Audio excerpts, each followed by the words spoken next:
تو اپنے والدین کی قدر کریں. دو کام ضرور کریں. نمبر 1، پہلا، اگر آپ کماتے ہیں اپنے والدین کا حصہ ایک مقرر کریں. آپ کی کمائی میں آپ کے والدین حصے دار ہیں. آپ بے شک تھوڑا پورشن کر دیں، کوئی مسئلے کی بات نہیں، 5% کر دیں، 10% کر دیں، یہ آپ اللہ تعالیٰ سے کمٹمنٹ کر لیں. گویا کہ پہلا 5% میرے والد کا، 5% میری والدہ کا، چاہے میں 1000 کماؤں، 2000 کماؤں، 10,000 کماؤں یا لاکھ کماؤں، یہ میرے والدین کا ہے. اور یہ کب تک ہے؟ جب تک میں زندہ ہوں.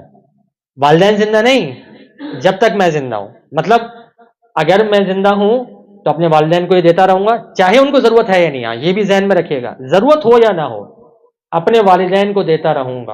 اور اگر ان کا انتقال ہو جائے گا تب بھی ان کا یہ اکاؤنٹ بند نہیں ہوگا، یہ ان کے ثواب جاریہ کے لیے صدقہ ہوتا رہے گا. یہ لازمی پکڑ لیں.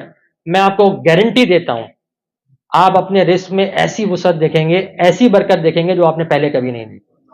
کیونکہ یہ قرآن کا فیصلہ ہے نا. اللہ تعالیٰ نے فرمایا کہ یمحق اللہ الربا ویربی الصدقات. اللہ تبارک و تعالی سود کو گھٹاتا ہے اور صدقات کو بڑھاتا ہے. اور حضور علیہ السلام نے ارشاد فرمایا کہ تمہارا سب سے بہترین صدقہ وہ ہے کہ جو تمہارے قریب ترین رشتے داروں تک پہنچتا ہے. تو قریب ترین رشتے داروں میں سب سے زیادہ کون ہے بتائیں بھائی؟ ہمیں لگتا ہے کہ صدقہ وہی ہوتا ہے جو فقیر کو دیتے. نہیں، جو بھی آپ تحفہ دے رہے ہیں اپنے والدین کو، یہ صدقہ ہے نا، اللہ کی بارگاہ میں ہے. بھائی کیوں والدین کو دے رہا ہوں میں، کسی اور کو کیوں نہیں دے رہا؟ کیونکہ مجھے احساس ہے نا کہ اللہ نے ان کے لیے مقام و مرتبہ رکھا ہے، میری جنت ان سے وابستہ کر دی ہے در حقیقت. یہ والا معاملہ ہے یا نہیں؟ تو اپنے والدین کو ایک تو اپنے مال میں سے حصے دار بنا لیں. پہلی چیز، اس کی ایسی برکت دیکھیں گے آپ. کوئی چیز سمجھ میں آئے نہ آئے نا، آپ یہ سمجھ لیے انویسٹمنٹ ہے. کیسے انویسٹمنٹ ہے؟ اللہ تعالیٰ قرآن کریم میں ارشاد فرماتا ہے مثل الذین ينفقون اموالهم فی سبیل اللہ. مثال ان لوگوں کی جو اللہ کی راہ میں خرچ کرتے ہیں. کمثل حبہ، ایک دانے کی مثال ہے. انبتت 7 سنابل، کہ اس دانوں میں سے 7 بالیاں نکلی ہیں.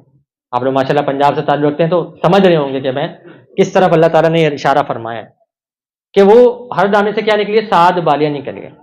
انبتت 7 سنابل فی کل سنبلۃ 100 حبہ، اور ہر بالی میں 100 دانے. تو 7 بالیاں اور 100 دانے کتنے ہو گئے؟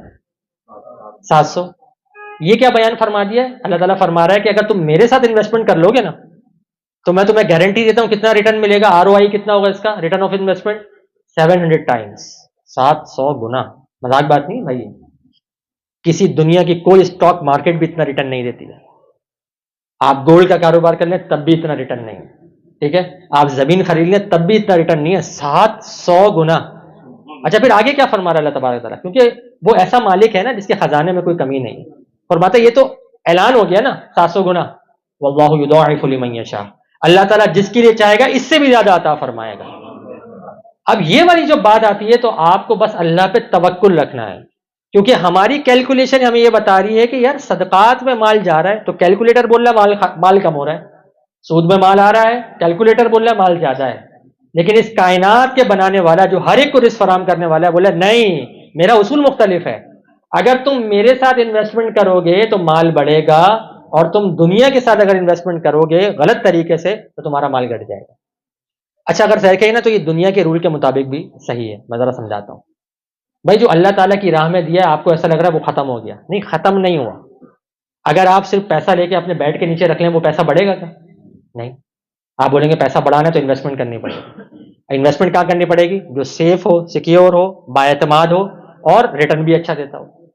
تو بتائیے جو صدقہ دیا ہے اصل میں آپ نے کوئی مال چلا نہیں کیا، یہ گویا کہ سمجھے قدرتی بینک میں آپ نے رکھوا دیا ہے. ایک انویسٹمنٹ کمپنی جو اللہ تعالیٰ کی ہے، سمجھانے کے لیے صرف بول رہے ہیں، اللہ تبارک و تعالیٰ کو بڑھانے کے لیے دے دیا ہے. تو بتائیے رب سے زیادہ کسی پر آپ کو اعتماد ہے؟ رب سے زیادہ کوئی نفع دے سکتا ہے؟ تو جب رب کے ساتھ انویسٹمنٹ کر لیا تو بتائیں مال بڑھے گا نہیں بڑھے گا؟ اور اس کا سب سے بہترین اور مؤثر ذریعہ اپنے والدین کی خدمت کریں. دوبارہ میں کہہ رہا ہوں چاہے ان کو ضرورت ہو یا نہ ہو.